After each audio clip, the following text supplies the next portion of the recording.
Radio London. Now, this morning on the programme, we're also continuing a conversation about fire safety and the buildings in London. It's been revealed that more than £1 billion has been spent on removing dangerous cladding from London's tower blocks over the past 6 years. Now, figures have been seen by BBC London that tell us as of the end of August, over 700 blocks taller than 18 metres have applied for funding since the Grenfell fire in 2017. Now, so far, the GLA, which manages the schemes on behalf of government, has made 1,200 separate payments. Tomorrow, the Grenfell Tower Inquiry will release their final report detailing what led to that awful night, their recommendations as well. BBC London's Karl Mercer reports with more. 7 years on from the Grenfell Tower fire, the task of making London's tower blocks safe remains a huge challenge.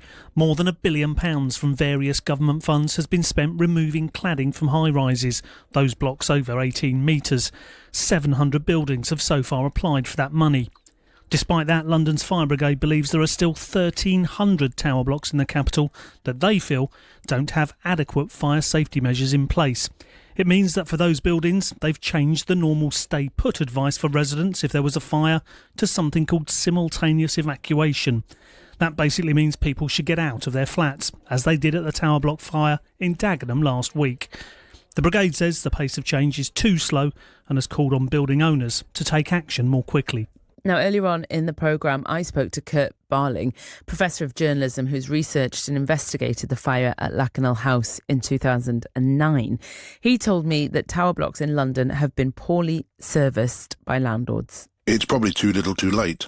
The reality is that tower blocks in London have been poorly serviced by their landlords for decades. And although £1 billion sounds like a lot of money, you're paying a big catch-up time to try and rectify faults that have been introduced into these tower blocks. And as we saw with Lakanal in 2009 and then Grenfell in 2017, makes these buildings vulnerable. More importantly, it makes the people who live within the buildings extremely vulnerable, particularly those people who are vulnerable themselves. They're disabled, they have poor mobility, they live above the fourth floor in a tower block and found it very difficult to be sure that they could be safe within a block once a fire broke out. I'm joined on the programme now by Adam Gabsi, is co-chair of Inclusion London and London Fire Brigade Community Forum member. Adam was also part of Claddag, which took the government to court last year over its decision not to implement evacuation plans for disabled high-rise residents. Adam, welcome to the programme. Morning, Salma. Morning. Adam, first off, what needs to change? What do you recommend is implemented to ensure that the vulnerable are able to get out of tower blocks? PEEPs is an acronym for Personal Emergency Evacuation Plan. It was recommended by Phase 1 of the Grenfell Inquiry. Phase 2 is released tomorrow. I've been asked previously if I have faith in if they will do the recommendations from Phase 2. I have no faith because the recommendations from Phase 1 are yet to be acted upon. So PEEPs was recommended in Phase 1 and disabled people are still waiting for the government to act. Now, the London Fire Brigade have done all that they can do to improve their service and have got all the equipment in place that was recommended for them to have. But the government have failed to act. So I'm just hoping that, there's some movement with the new government coming into place, and I'm just hoping there's some movement. Okay. Adam, have they not implemented anything yet, or have they said they won't? Because there's, of course, a difference between those two things. I was made aware of a written statement yesterday that alludes to the fact that there could be some movement with regard to personal emergency evacuation plans for disabled people later on in the autumn. Okay. Now we are years on from Grenfell, and we are still waiting for that to come into action. Now, disabled people are relying on Keir Starmer and Angela Rayner to do the right thing, and we need them to put evacuation plans in place. Now, £1 billion does sound a lot, but London is one of the richest cities in the world, us and New York, and the GDP of London is about £500 billion a year. So really, if we put things into perspective, it's not a huge amount of money, 1 billion over 6 years. So, Adam, can you just talk me through, and for the listeners as well, what exactly is a personal emergency evacuation plan? What needs to happen? I suppose what resource or what is needed to create those plans? Yes. I'm always questioned as to why they put disabled people in high-rise buildings anyway, but a quick answer would be that the majority of people become disabled when they're already housed. Okay. So you could be already living on the 6th, 7th, 8th floor and become disabled, and therefore would need to know what to do in case of an emergency. Now, Dagenham just highlighted the fact that evacuation plans are needed for disabled people. The fire brigade told everyone to simultaneously evacuate. And that's fantastic, because I personally have been against stay put for a long time. However, how can a disabled person evacuate if the right equipment is not in place? Now, I have a personal emergency evacuation plan, and someone came to visit me from my housing association, assessed my needs, and came to the realization that they need an evacuation chair for me. So a chair to help me evacuate in case of an emergency. They've also installed a fire-safe lift in my building. Okay. So in case of a fire, I can still use the lift. So, Adam, I'm imagining those things. Of course, the person coming out to make that assessment, the implementations they have to make as a result of the assessment, it is time, resource, and money. Is that one of the reasons they haven't been implemented yet? Well, yeah, I would assume that is a barrier. Right. The monetary issue is a barrier. But then again, yeah, I would say, Salma, that I've had increased service charge, but not increased service. Okay. So really and truly, it is a PEEP not part of my service. Yeah. Adam, I wanted to ask you about your comments regarding the London Fire Brigade, because you said they've done all that they can. Do you think they have implemented everything that they could? I suppose, what changes have they made that you feel are really positive towards disabled people, residents living in these blocks of flats? And is there anything else you would like to see the London Fire Brigade do? The London Fire Brigade are doing a good job with regard to community engagement. So I live in Harrow, and I've had my local team come and visit an association, Harrow Association of Disabled People that I'm also chair of. And they've come and they've spoken to the community and really assessed the needs of individuals, which I think is great. They've also got better equipment in place. I sit on, I'm with the London Fire Brigade Community Forum, and we meet monthly. I'm meeting Andy Rowe next week to discuss phase 2, which is out tomorrow, and discuss really what is being recommended for the fire brigade to do. Now, I'm more certain that the fire brigade are going to make positive moves than I am with regard to the government, because historically the government have failed to do what is needed and what has been recommended. I was part of a group called Claddag, that took the government to court over their failure to implement personal emergency evacuation plans as recommended by phase 1. And we lost over a technicality of words. Now, it's silly when really we're talking about semantics when we're discussing people's lives. Right. I don't even think we should talk about money when we're talking about saving someone's life. Adam, you've mentioned at the beginning that you are not hopeful about the phase 2 report, which will be published tomorrow. Is that fair to say that you're not holding out any hope for it? Do you think anything good will come of it? What would you like to see in it? No, I'm definitely hopeful. I mean, like, as a disabled person living in a high-rise building, all we have is hope. Yeah, so I'm hoping with the new government coming in, and they will assess the recommendations and act differently to what the previous government did. Because, as I've said, historically, they haven't done anything. Since 2009, they could have prevented Grenfell. They didn't. Grenfell has happened, and we're years on from 2017, and we're still waiting for disabled people are relying on leadership. Yeah, strong leadership. And, I do remain hopeful, and that's the only thing that we have right now. Until tomorrow, and I get my head around the 1,800-page document, which I have to read, which should be fine. Hefty. Well, yeah. I hope, Adam, we can talk to you after that and have a longer conversation. I really appreciate your insights this morning. Definitely. Thank you. Thank you, Adam. 8:17 is the time. Good morning. Like I said, 8:20 is the time, and we're going to take a look at what's going on in Westminster and politics. Now, like I was just saying there, the Labour government have announced that it will bring forward measures to improve fire safety and evacuation procedures for disabled residents in high-rise buildings. The Building Safety Minister and MP for Bethnal Green and Stepney, Rukhsana Ali, made the statement yesterday on the first day back for MPs after the summer recess. This government is committed to, as he said, delivering 1.5 million quality homes over this parliament to ensure people have access to high quality housing. New build home buyers must feel confident that their new homes are safe. This government is committed to improving redress for home buyers when things go wrong. Now, the introduction of personal emergency evacuation plans, which we were just talking about there with Adam, was recommended in the first phase of the Grenfell Tower inquiry 5 years ago, but the previous Conservative government failed to implement it.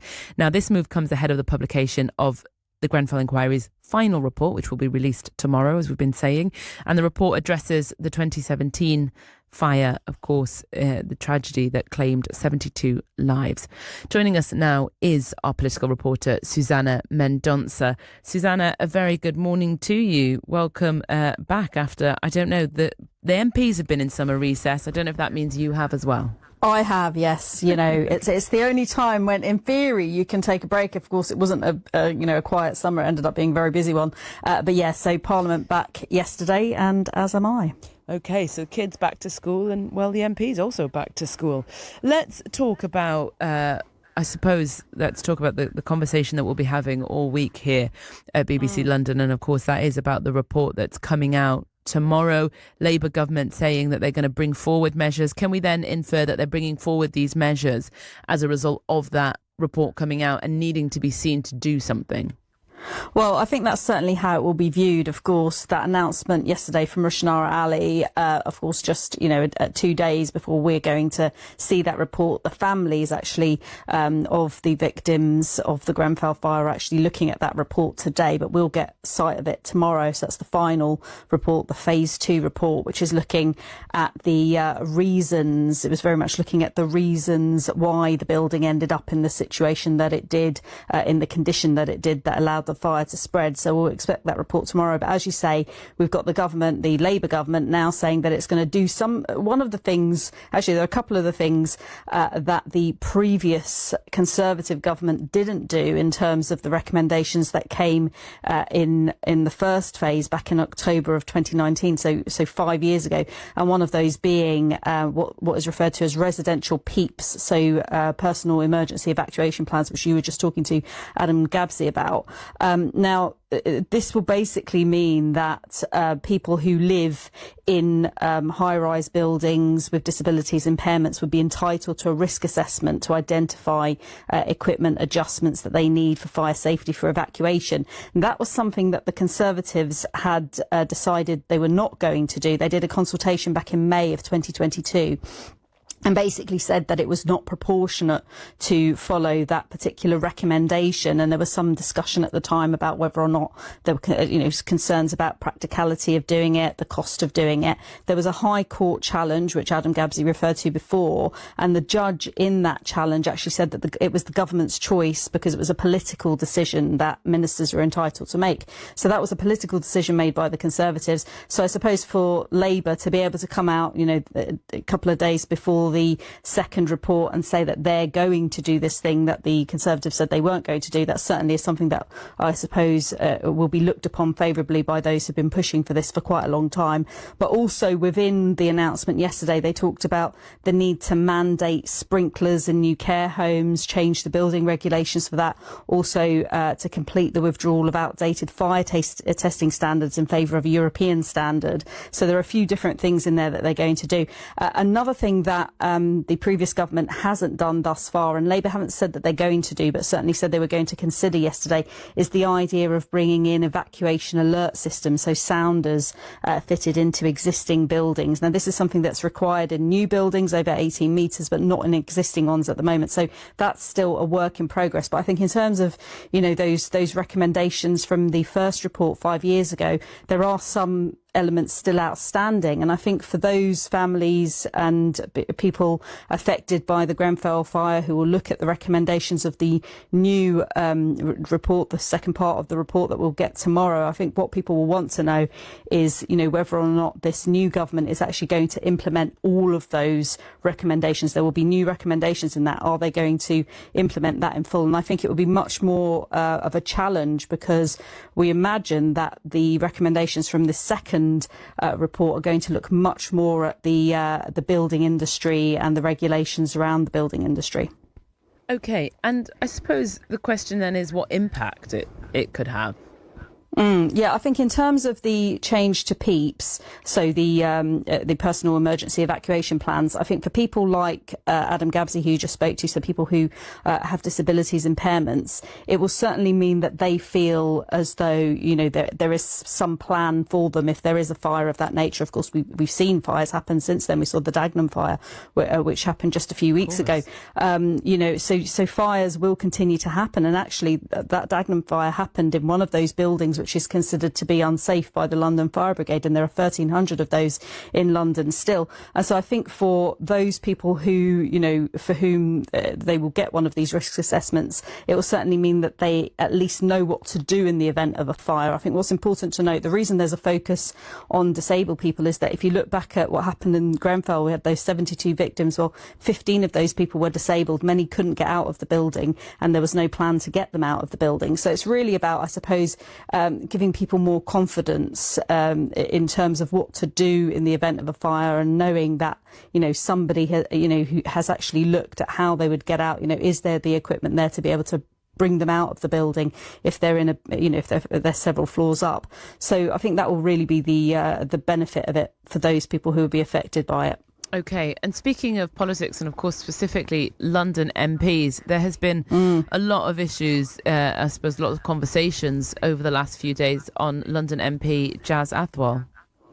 Yeah, so Jas Athwal is the new MP for Ilford South, Labour MP elected in July, formerly the Redbridge Council leader for a decade, and he's still a councillor on Redbridge Council. The BBC did an investigation last week where it found that he is a landlord. He owns 15 properties, making him the biggest landlord in the House of Commons. But they did an investigation that found that he had, in the properties that he was renting out, there was black mould, ant infestations, dirty communal areas, lights that didn't work, fire alarms hanging loose from the ceiling and what have you. So, of course, all of this doesn't paint Labour in a good light. And, of course, this is at a time when Labour are talking about, focusing on trying to improve the situation for renters. So Jas Athwal he's apologised for this. He says that it was the agency that was managing his rental flats that was responsible for it, and that he's been shocked by that. He sacked them, and that he's remedying the situation and is going to reimburse the tenants. But we've had a new twist in it because the London Renters Union, which represents a lot of London renters, has written to Redbridge Council's new leader, basically accusing Jas Athwal of having broken laws on licensing. And they're calling for him to quit as a councillor. There have also been calls from some Conservatives in Redbridge for him to quit as a councillor. So a lot of pressure on Jas Athwal. Now, yesterday, Keir Starmer was asked about this. And let's remember, Salma, that, Keir Starmer has already, removed the whip of other Labour MPs who've done things that he hasn't been happy about. But he was asked yesterday whether or not he would remove the whip, so suspend Jas Athwal over this. And he made it clear that he wouldn't do that, but he was unhappy with the situation. Here's what he said. It's unacceptable for any landlord. And I'll be really clear about that. It doesn't matter whether it's a Labour MP or anybody else. It's unacceptable. What's happened in this case is this MP has now recognised that, is taking the necessary measures to put it right, and the sooner that's done, the better. But I'm not going to pretend to you or anybody else that this is in any way acceptable. OK, that's the Prime Minister speaking about that. Susanna, I know we've got more to talk about, which I'm sure we'll get to later on, but thank you for your time this morning. Sure.